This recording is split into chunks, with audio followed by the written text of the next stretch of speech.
Restaurant സ്റ്റൈലിൽ ഒരു creamy pasta എങ്ങനെ നോക്കിയാലോ? വെജിറ്റബിൾസ് ആയിട്ട് ക്യാരറ്റും ബീൻസും ഇതുപോലെ ചെറുതാക്കി അരിഞ്ഞെടുക്കുക. കൂടെ കുറച്ച് ഗാർലിക്കും കൂടെ എടുത്തിട്ടുണ്ട്. ഇനി ചൂടായി വരുന്ന പാനിലോട്ട് ഒരു ടേബിൾ സ്പൂൺ ഓയിൽ ഒഴിച്ചെടുക്കാം. അതിലോട്ട് ഒരു ടേബിൾ സ്പൂൺ ചെറുതായി കട്ട് ചെയ്ത് വെച്ചിട്ടുള്ള ഗാർലിക് ചേർത്തെടുക്കാം. ഒരു ലൈറ്റ് ബ്രൗൺ കളറായി വരുന്ന സമയത്ത് കട്ട് ചെയ്ത് വെച്ചിട്ടുള്ള ക്യാരറ്റും ബീൻസും നമുക്ക് ഇതിലോട്ട് ചേർത്തെടുക്കാം.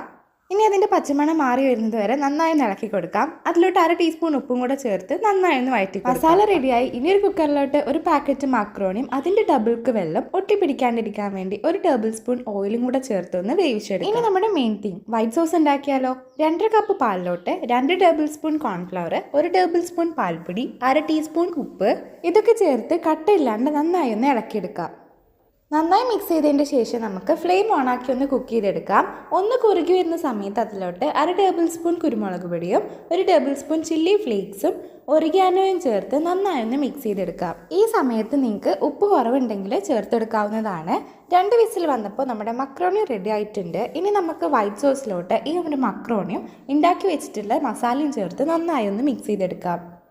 വൈറ്റ് സോസ് ഉണ്ടാക്കുന്ന സമയത്ത് ബട്ടർ യൂസ് ചെയ്യാത്തതുകൊണ്ട് തന്നെ ഞാനിവിടെ മിൽക്കി മിസ്റ്റിൻ്റെ ചീസ് ഷീറ്റ് എടുത്തിട്ടുണ്ട്. ഇത് നമുക്ക് പാസ്തയുടെ മുകളിലായിട്ട് ഇട്ട് കൊടുക്കാം. ഒന്ന് മൂടി വെച്ച് കുക്ക് ചെയ്തെടുക്കുമ്പോഴേക്കും നല്ല ക്രീമി ചീസി പാസ്ത റെഡി ആയിട്ടുണ്ട്.